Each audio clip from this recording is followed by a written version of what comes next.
এই মুহূৰ্তত ৰাজ্য চৰকাৰ প্ৰতিজন কৰ্মচাৰীৰ বাবে লৈ আহিছোঁ ডাঙৰ খবৰ। এবাৰ কৰ্মচাৰীসকলৰ বাবে দুটাকৈ গুৰুত্বপূৰ্ণ খবৰ আহিছে। কি এই খবৰ সবিশেষ জানিবৰ বাবে ভিডিঅ'টো প্ৰথমৰ পৰা শেষলৈকে চাই থাকিব। জনাব বিচাৰিছোঁ আজিৰ প্ৰথমটো গুৰুত্বপূৰ্ণ খবৰ। উল্লেখযোগ্য যে 31 জানুৱাৰীৰ পৰা বাজেট অধিৱেশন অনুষ্ঠিত কৰা হ'ব আৰু কেন্দ্ৰীয় মোদী চৰকাৰৰ দ্বিতীয় কাৰ্যকালৰ অন্তিম সময় 31 জানুৱাৰীৰ পৰা 9 ফেব্ৰুৱাৰীলৈকে বাজেট অধিৱেশন অনুষ্ঠিত হ'ব বুলি সূত্ৰ অনুসৰি জানিব পৰা গৈছে।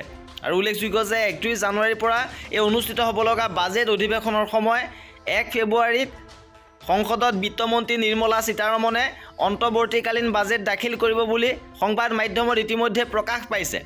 আৰু উক্ত দিনটোতে বিত্তমন্ত্ৰীগৰাকীয়ে সংসদত যোৱা এবছৰত অৰ্থনৈতিক হিচাপৰ লগতে আগন্তুক বিত্তীয় বৰ্ষত কোনবোৰ কামৰ বাবে ধনৰ প্ৰয়োজন হ'ব এই সম্পৰ্কত তথ্য দাখিল কৰিব বুলি জনা গৈছে।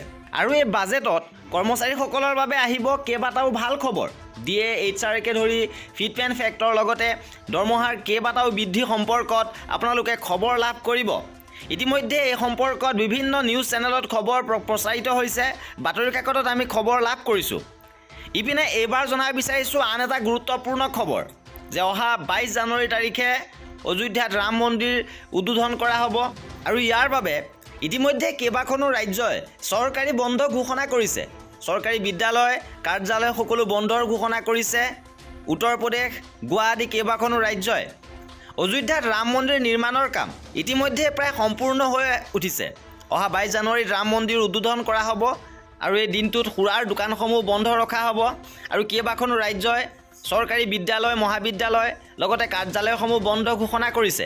আৰু অসম চৰকাৰেও 22 জানুৱাৰীত ড্ৰাই ডে ঘোষণা কৰিছে। কিন্তু চৰকাৰী বন্ধ অফিচ কাৰ্যালয় বন্ধ হ'বনে নাই সেই সম্পৰ্কত এতিয়ালৈকে ৰাজ্য চৰকাৰে ঘোষণা কৰা নাই। আৰু কৰ্মচাৰীসকলৰ প্ৰতিটো খবৰ পাই থাকিবৰ বাবে আমাৰ চেনেলটো ছাবস্ক্ৰাইব কৰি ৰাখিব।